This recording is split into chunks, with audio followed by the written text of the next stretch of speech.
Hello everyone. Simple dal cerelac for 6 months plus babies. Firstly 1 cup rice తీసుకోవాలి.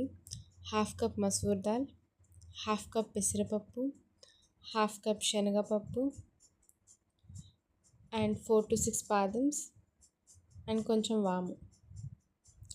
వీటినన్నిటిని ప్రాపర్గా wash చేసుకోవాలి. ఒక 2-3 times మంచిగా వాష్ చేసుకోవాలి.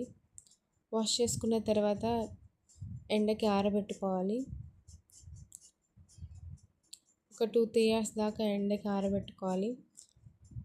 ఆరిన తర్వాత ఒక కడాయి తీసుకొని వీటిని మంచిగా రోస్ట్ చేసుకోవాలి.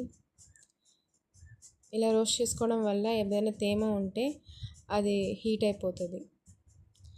రోస్ట్ అయిన తర్వాత దీన్ని గ్రైండ్ చేసుకోవాలి. పౌడర్ లాగా గ్రైండ్ చేసుకోవాలి.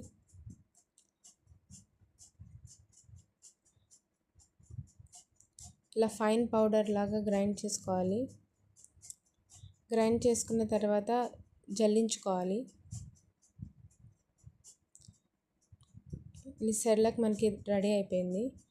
ఇప్పుడు జావ కాయడమే. 1 గ్లాస్ వాటర్ తీసుకొని అవి మరిగించుకోవాలి. అవి మరిగేటప్పుడు అందులో కొంచెం వాటర్ తీసుకొని పౌడర్ మిక్స్ చేసుకోవాలి. లమ్స్ లేకుండా మిక్స్ చేసుకోవాలి. మిక్స్ చేసుకున్న దాన్ని ఆ వాటర్లో వేసి మరిగించాలి. ఇలా దగ్గర అయ్యేదాకా మరిగించాలి. ఇందులోనే కొంచెం సాల్ట్ అండ్ గీ వేసుకోవాలి. ఇలా దగ్గరకు వచ్చేదాకా ఉడికించుకోవాలి. ఇప్పుడు మనకి సింపుల్ ఒగ్గు తయారైపోయినట్లే. ఇది బేబీస్ చాలా ఇష్టంగా తింటారు and one of the healthy recipe అండి.